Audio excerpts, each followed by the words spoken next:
An interior designer considers many design aspects before finally creating a well-designed space. To create the concept for your project or space can be an incredibly lengthy process that covers many phases. To conceptualize is to understand the broad outline of a project. This is where creativity flows, and the designer can let go.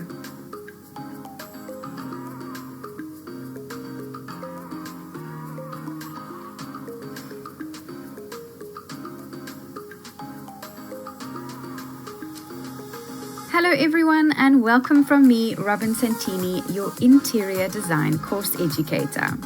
For today's lesson, we are going to start off by looking at our core objectives. We start off by gaining the ability to define what a concept is, as well as develop the practical skill in developing a concept. We grasp the skill in how to relate a concept to our projects, as well as describe why defining our concept is important and who it is important to. But before we get started, let's have a little look at a quote by Paul Rand. To design is much more than simply to assemble, to order, or even to edit. It is to add value and meaning, to illuminate, to simplify, to clarify, to modify, to dignify, to dramatize, to persuade, and perhaps even to amuse. To design is to transform prose into poetry. A fantastic quote to get us started for today's lesson. Today we jump into lesson 4 of our module 2 on our interior design journey. In this lesson we learn about the concept of your project and how to develop them as you progress. This lesson is called the concept of it all. In this lesson we get very practical again as we dive into the concept of our projects. We unravel what concept means in the design project and look at how to develop our very own concepts in an example. We take a look at where the concept development phase features on our project timeline and tackle how to create our concept presentations to our very own clients. This can be a very exciting aspect to any project, as this is where the designer can get wild when it comes to creativity and out-of-the-box thinking. Let our creative journeys begin. We start off with an important question: what is the concept? One of the main roles and responsibilities of the designer, as we've learned, is that they need to be able to communicate the project ideas to the client. No one is going to hire a designer who cannot present their design ideas. It would be like hiring an artist who couldn't paint or a taxi driver who couldn't drive. One of the ways in the early stages of the project that we can communicate our first design vision is through our concept, an idea that houses the entire blueprints to our project. Good design has a foundation of a good concept. The concept is therefore the foundation to the final project. So then, what actually is a good concept, or what is the concept of our project? How do we define concept? Can anyone tell me what they know about concept at this point in time? Have a think about it. Pop your answers into your Morpheus text box. What do you think concept is? Let's see if you're right. The definition of a concept is an abstract or general idea inferred or derived from specific instances. So, in essence, the concept is an idea behind the design. It's how you plan on solving the design problem in front of you. It's the underlying logic, thinking, and development for how your design projects will end up. Your design concept then becomes the framework to all of the design decisions. So, how do we explain concept? The concept of our project is a grouping together of various elements that make up the design. It's the process of investigating and analyzing in order to create the best possible design outcome. The concept is about looking further than the aesthetics of a project, looking further than the color and the finishes, and really understanding how the space needs to function and the message that the space needs to bring about. So, for example, when we speak about grouping together various aspects, it's about taking all the relevant detail of the project, such as the structure, aesthetics, the restraint, the environment around the building or project, the finishes, and the structural detail, and working this all into your project. When we speak about the concept, it's a process of investigation and analysis. We speak about researching the functions, restrictions, the structure, and any detail that we have, ensuring that we've recorded as much detail as possible. When we speak about looking further than the color and finishes, it's about taking the detail and research as far as you possibly can to incorporate every single aspect in your thought process. So not only what the color of the walls and floors are going to be, it could be as far as looking at the natural light coming into the space, how we're going to ventilate the space, what materials are going to allow us to allocate the best ventilation as possible. So as you can see, we really need to look as deep as we possibly can. Let's try a little exercise. Have a look at the seashell on your screen and let's analyze it. We are going to extract the concept from the seashell. What makes the seashell interesting and function correctly? Look at the shape and the way that the seashell has been positioned. In your sketchbooks, write down everything you see or feel about the seashell in keywords. So in essence, you are creating a sort of analysis about the seashell. List all the facts and feelings associated to the seashell. Give it a go. In the meantime, here are some of the elements that I picked up and listed about the seashell. Firstly, it's got a lot of incredible detail and pattern on the exterior of the shell, as well as I noticed the creasing and the ribbing that make up the shell. Another word that I associate when I see the seashell is that it provides shelter for little creatures, so a shelter or a home.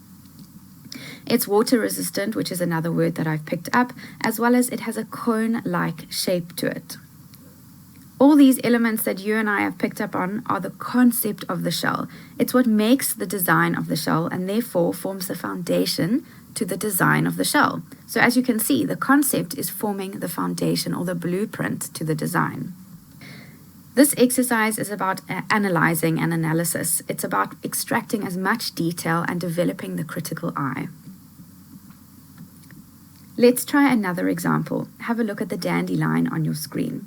Practice the same exercise in your sketchbooks. List all the characteristics and associations that you have with this dandelion. What do you feel, see, and hear when you pick up a dandelion? List your analysis in your sketchbooks, and if you can even try and draw up the dandelion. It may assist in the analytical process. In the meantime, some of the elements that I have picked up and listed are, firstly, I can see that the dandelion is incredibly wispy and soft, and this is produced in the detail of the spores that make up the dandelion. Its main color indication is white, which alludes to a very feminine and soft feeling or emotion. It's a grouping of elements, so all the little spores in the group or in the dandelion are grouped together in one central location. And lastly, it's feather-like, which ties into the soft, wispy feeling that the dandelion creates. So it has an overall feminine, soft, wispy, white feeling to the dandelion, which is essentially the concept to the design. Next, let's look at some of the famous designers using concept through their work. So as we know, the design concept is the birth of the design or the birth of our final project. Most of the famous designers in the world do not start off any of their projects without the concept, without the first brainstorming of their ideas. Let's take a look at Zaha Hadid's Guangzhou Opera House in China. As described by Architecture Daily, the design of the opera house involves or has evolved from the concept of the natural landscape and the fascinating interplay between architecture and nature. The Guangzhou Opera House was particularly influenced by river valleys and the way in which the valley was transformed by erosion. These visual details form a part of the final design of the opera house. This is an image of the concept sketches that Zaha Hadid started out when designing and brainstorming this amazing building. She used sketches to record all the detail that she wanted to include in the final project.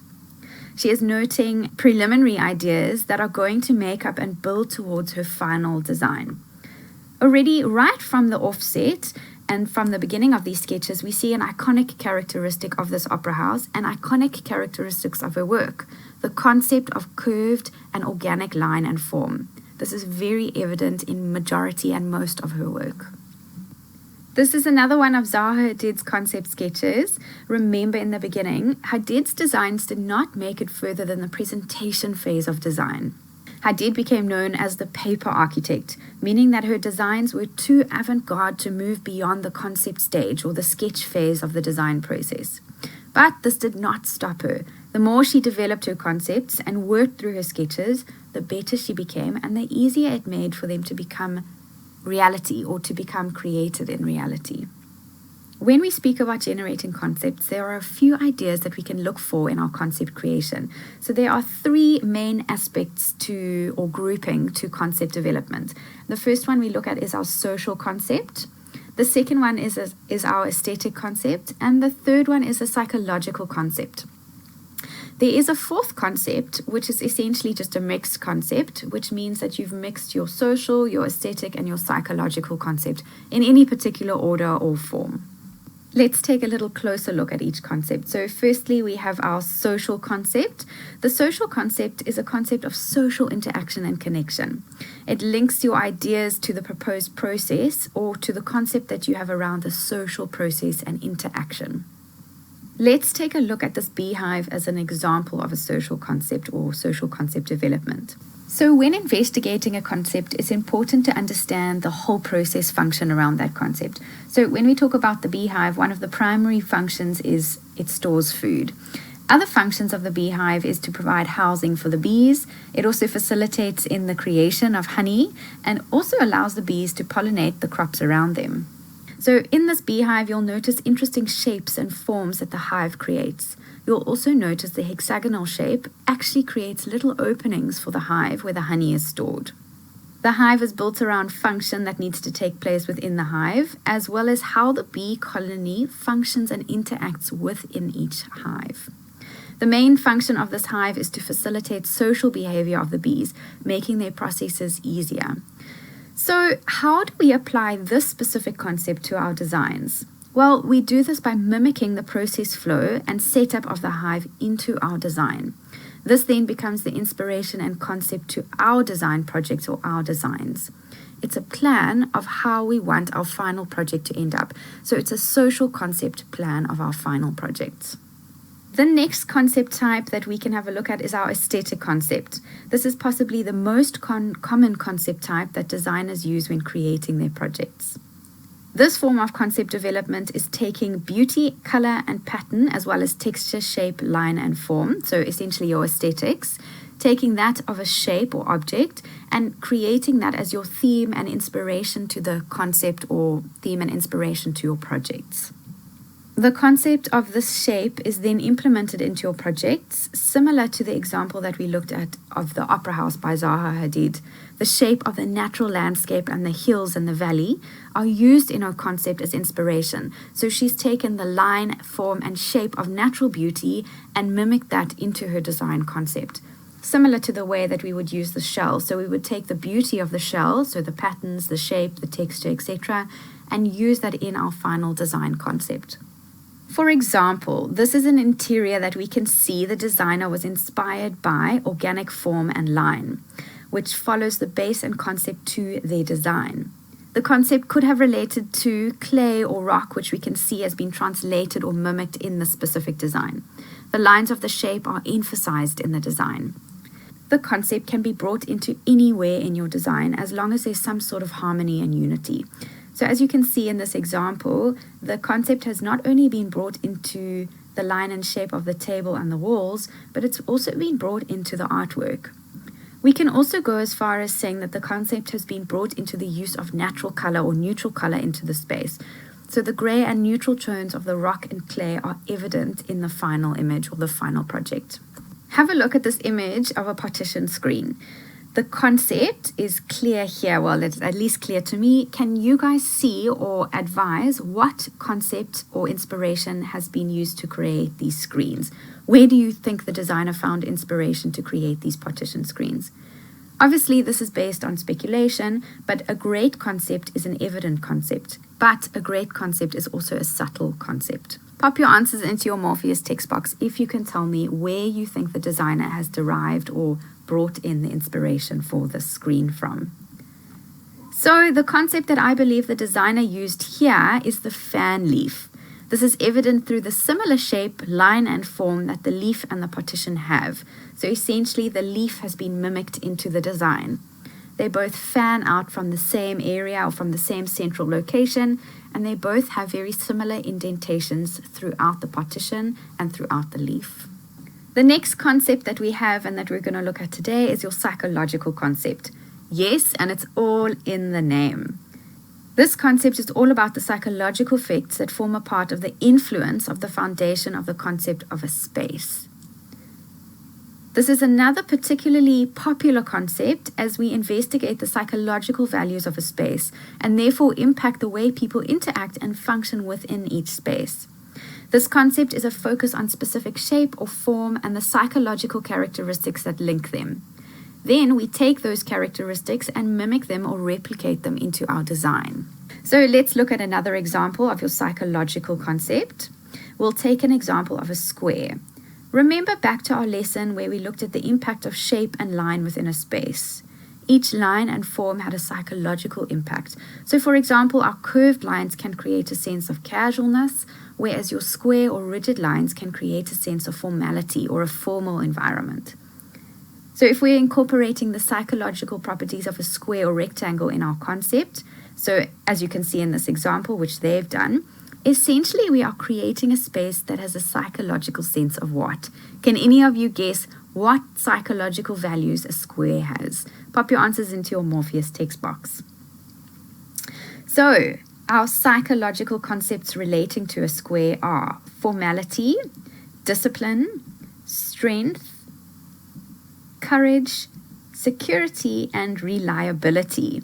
This is because these are the psychological concepts to a square or rectangle. Can you see how this is achieved in the store on your screen? Can you see how these psychological concepts have been brought into the space? They have used the square or the form of line, so we see formality and order, which is most likely what the designer was trying to achieve in this specific design. And lastly, but not least, as you know, we have our mixed concept.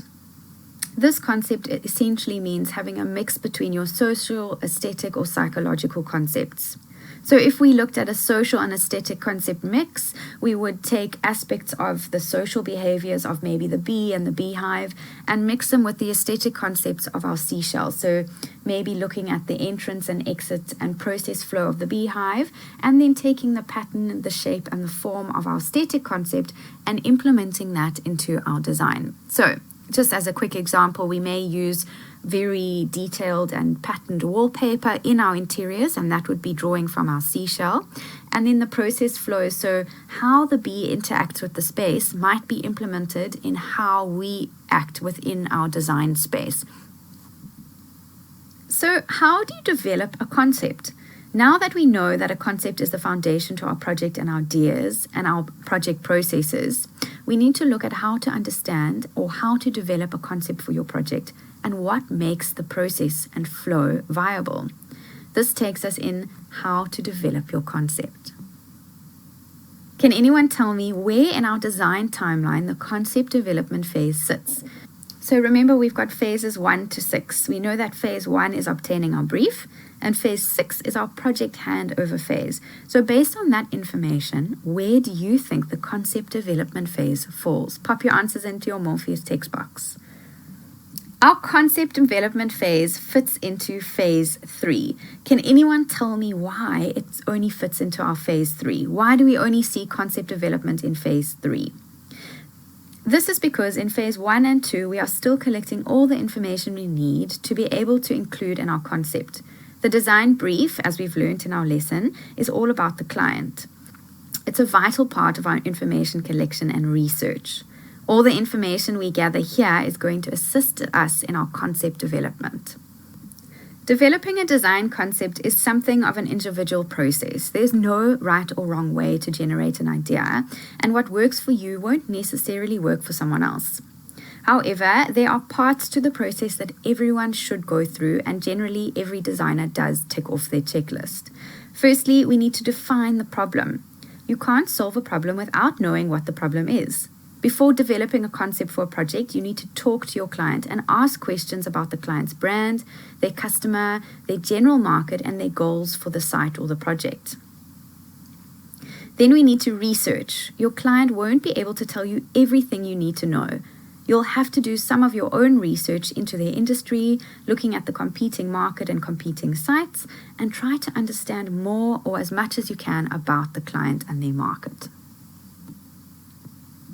Remember when we spoke about how to create our project brief? Well, your project brief has led you to this point. All the questions that you asked and the information that you researched, obtaining your client brief or your project brief, and finalized here is going to form the baseline for your concept development process. Can any of you remember what the questions were that we asked our client to obtain our client or project briefs? Pop your answers into your Morpheus text box. What questions did we need to generate from our client? Well, these questions were, what is the budget? What time period or timeline do we have to work with during our projects? What is the style direction that the client was leaning towards? And what were the project goals? And lastly, and a very important question, were there any restrictions to our project? We will use these answers to develop our concept. Let's look at how one would go about formulating a concept. So firstly, we'd need to brainstorm. And secondly, we would need to do some in-depth research and inspiration sourcing, a very exciting part to this process. Firstly, we start off with our brainstorming. Brainstorming is the base for all of our concept and all of my concept development stages. Formulating the ideas. Spending a few hours sitting quietly and creating a bubble diagram of any thoughts or sketches that you may have in mind. You may also choose to sketch out any ideas relating to the project at this point. This is always done in my sketchbook so that I can reference back at any point in time. Sketch development is a really important part of this process. This part of the process can be done in the form of a word, so like word bubble diagrams, that form the base of your concept around rooms or spaces. It can start from anywhere, so make notes of any ideas that you have relating to the placement, the planning, the mood, the aesthetic, the style. Any of these elements can be or must be included. Don't leave anything out. Let your mind flow. Be as creative as you want at this point. This also does not have to be neat and tidy, so it's part of the process. Let yourself get as creative and messy and untidy as you want. There is no boundary, or there are no boundaries at this part in the process, and rules at this point are virtually non-existent. Let's take a look at what it means to brainstorm. Let's say I was working on an office design for an existing client. I would then sit down in a quiet spot and think about everything I needed to know relating to the project. I may want to include information that I formulated in my project brief, as well as any other information that has come to mind while working on the client's brief or having had any discussions with the client. So firstly, I'd start off with the heading office space, or for if you were doing a bedroom, you would have bedroom space.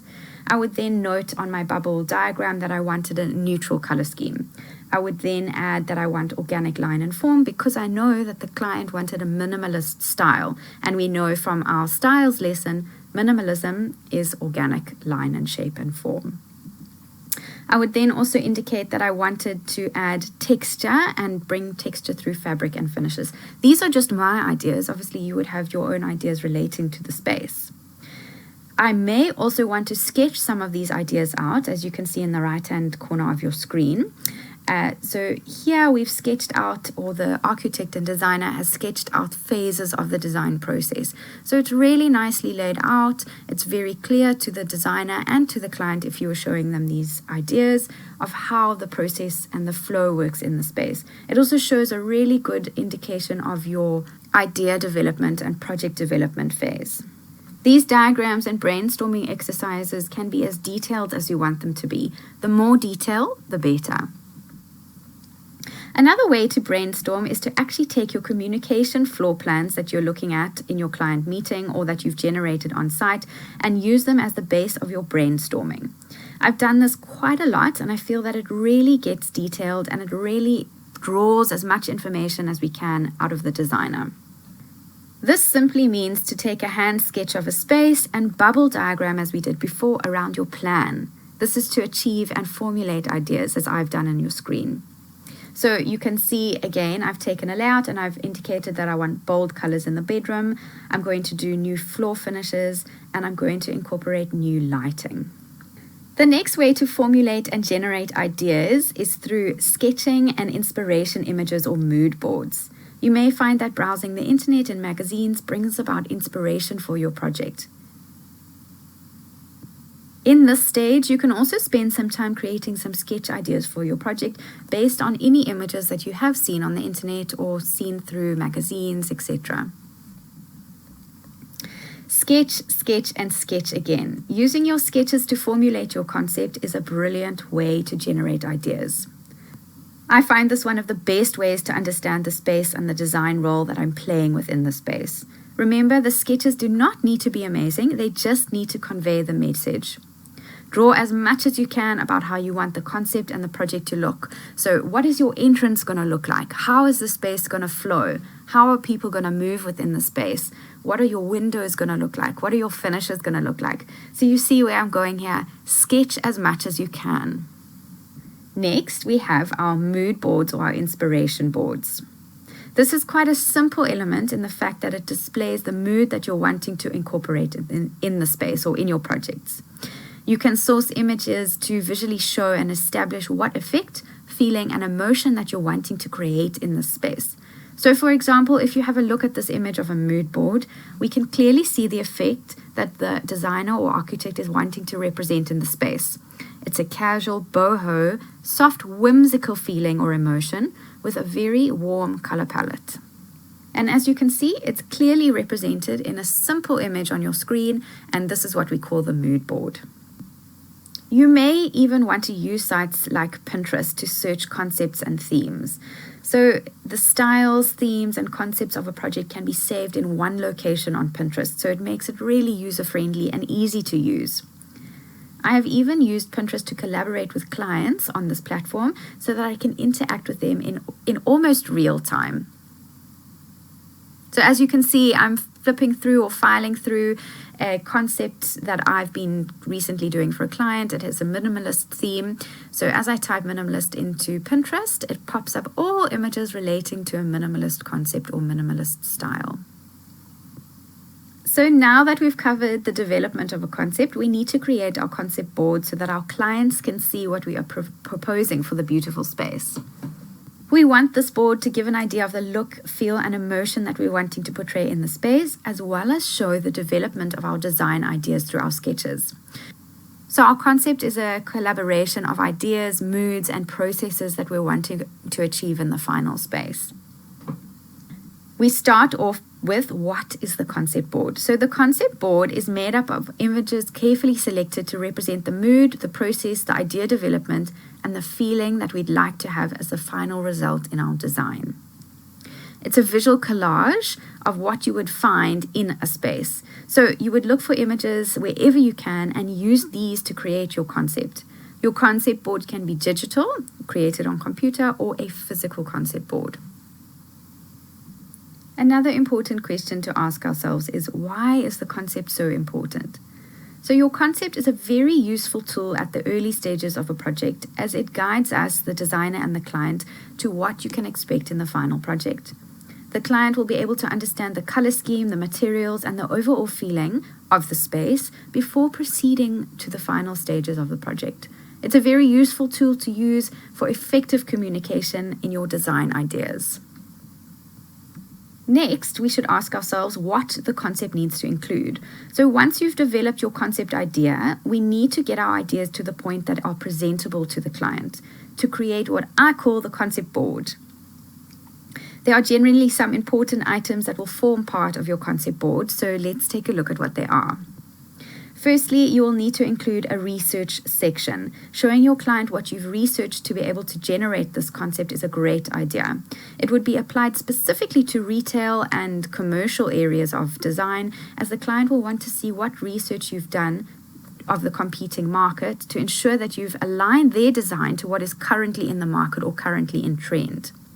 You could also include your bubble diagram here showing your thought processes. So any developmental ideas are great at this point. Next, I'd want to include a brief section where it shows the client where our touch points are relating to the project and where we started from. It'll also assist us in showing the client how we formulated our ideas and where we formulated them from. Next, you want to include the mood board section. This is an inspiration section and shows the feeling that you're wanting to create in the space. And lastly, I'd want to show the sketches that I've created showing the process flow and function of the space. This could be rough, it really doesn't matter, but the clients are really interested in seeing the working drawings behind the design. I sometimes even include a roughly drawn floor plan to show entrances, exits, and allocated space flow where functions or specific functions will be taking place. So now that we know what needs to be included, let's look at how we would set up our concept presentations or concept boards. So just a little note, your concept board can be a one-man show, so a one board, or it can be a couple of slides. And I generally create my concept boards on PowerPoint, but you can use InDesign, you can use Photoshop, anything that makes it easier for you. But for now, I'm going to show you how I created it on PowerPoint. Let's take a closer look at how we set up our concept boards. So my first page is generally my project title, so we know who the project concept is dedicated to. Add your title here saying concept development so that the client isn't confused about what we are presenting. So concept development is a really important heading here so that the client doesn't think that we can build from these drawings or from this presentation. At this point, I would also add the date, as it's really important when it comes to tracking the project timeline. We know exactly when the project document was issued to the client. My next page, I would indicate a contents page. This is to indicate to your client where we're going in the project process and what we're looking at in what order. It's also a good idea to highlight any discussion points for later. So maybe the client is concerned about the research section. They know exactly where it is in the project presentation phase, and it also speeds up your meeting. The next section I would add is my briefing section, another very important section to add in your project concept presentation. So let's look at an example. If we're jumping back to Sophia's project from our lesson 2 of our module 2, her brief was the following. We had her objectives, which were to create a new refurbished office space. She wanted new finishes where possible within the budget. We needed to accommodate 2 to 3 people to work within the space, and she needed a common kitchen area, as well as she gave us insight into her style, which needed to be a minimalist contemporary style. So all of that I would include in this section. Part of our brief was also the project scope. So our project scope for that project was to remove existing flooring and replace with new, and to supply and install new partition drywalling where required, as well as relook at the electrical allocations in the space.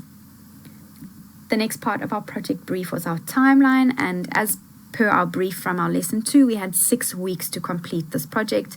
And lastly, part of our project brief was our budget. So this doesn't need to be bullet pointed, it can be, but it's often nice to structure your project brief as a little heading or as a little paragraph section so that it's not rigid and formal. So I like to make this section a little bit interactive. The next section is your research section. This is where you add any research relating to the project. This could be in the form of sketches and images, or word diagrams, bubble diagrams, whatever floats your boat or whatever makes you feel comfortable. Research about the style, the layout, and the position of the project. You may even use this area to show an investigation on any restrictions that you've come across during your research phase. In our instance, I'm going to show research about the style that I've conducted, about the contemporary minimalist style. A handy tip at this point, this document is something that you're going to be presenting to your client. So make sure that it's neat and tidy, and something that is going to impress your client. So what you would do is you would take your hand sketches from your previous research section, neaten them up slightly. I would scan them in onto my computer, so that could be either done through a printing machine or a little scanning app that you can download onto your cell phone. Scan them in, position them nicely in your research section of your presentation, and then lay them out neatly. That's all it is, just lay them out neatly onto your page. The next section is your mood board section. You can use a mood board that you created during your concept development. Here I would create mood boards based on the scheme of the project. So remember, it's important to convey the message, the feeling, and the mood that you're wanting to achieve in the space. This board you will also use to help your client buy into the idea that you're proposing. So use as many images as you feel best gets the message across. If you're unsure about what a mood board is, don't worry. We are going to be covering everything you need to know about mood boards in your next lesson. But for now, this is just a basic idea of what you can see as a mood board. So as you can see in this image, we get a really good idea of the light that's going to be used in the space. We get a good idea of some of the materials that we're proposing to the client. And we get a really nice warm feeling, which is exactly what I'd want to propose for Sophia's office.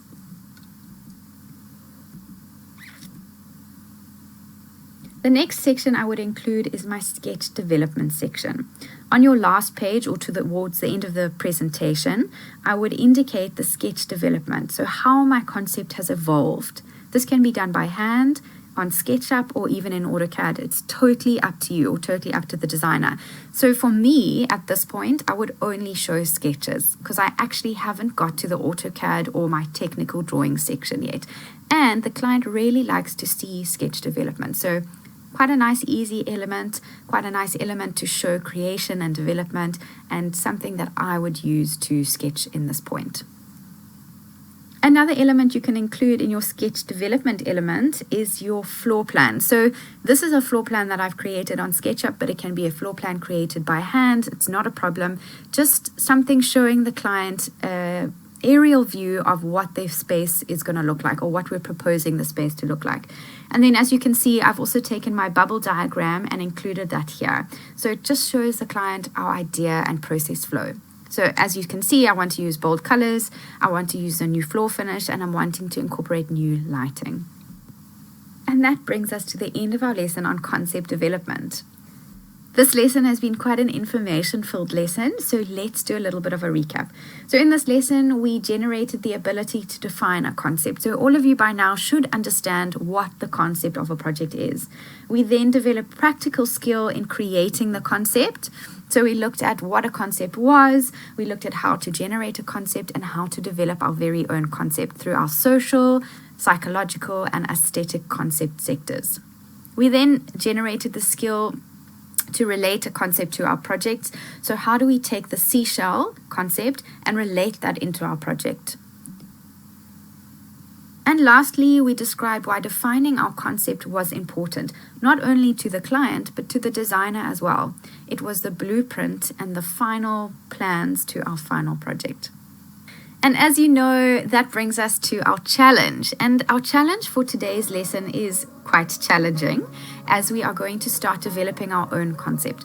So I'm going to encourage you to find an item in nature that inspires you and use this conceptual information to create the concept for your office space for Sophia. Extract the conceptual information from the item that you've chosen. So for example, like we did with the seashell, extract all the characteristics that you find about that object and list them, write them all down.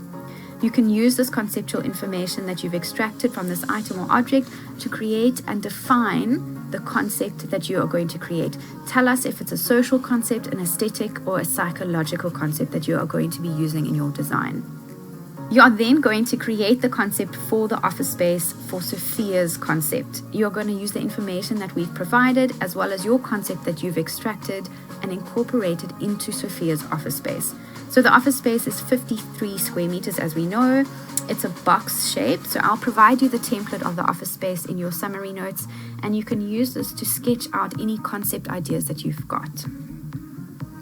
Don't forget that Sophia's office brief included a contemporary and minimalist design style, so your concept needs to incorporate and reflect this. So let's just quickly have a look at this. What I'm asking you to do is find an object in nature. So for instance, let's take a flower. Say you chose a flower as your concept. Extract all the relevant information that you associate with that flower. So maybe it's the fact that it's got petals. Maybe you indicate something about the color. It might be a pink flower. It might have very soft petals. It might have very rigid petals. Look at the lines and the shape of the flower. Extract all that information out onto your sketchbook. So note all of those comments in your sketchbook. Take those characteristics of that flower and apply that to your concept. So you're essentially going to create the concept of the flower into Sophia's office space. So you might say this concept is an aesthetic concept. We'll take the aesthetic values of the flower and incorporate that into the office. So maybe we do a floral wallpaper. Maybe we take the pink color of the flower and incorporate that into our furniture. Maybe we've looked at a social concept or a psychological concept. So does the flower have organic line? Yes, it does. So that is a casual feeling that we're going to incorporate from that concept into our space. So once you've done that, you can make all of your detailed notations, your bubble diagrams, your sketch layouts, your sketching ideas in your sketchbook, and try and photograph them and put them into some sort of presentation format like I've showed you in this lesson. So scan the sketches into your computer by using a little scanning app from your cell phone. You can download Scanner, scan it in from your sketchbooks, add it to your computer. You can use PowerPoint to create your presentations, or you can create a simple collage on your cell phone using any kind of photographic app or software.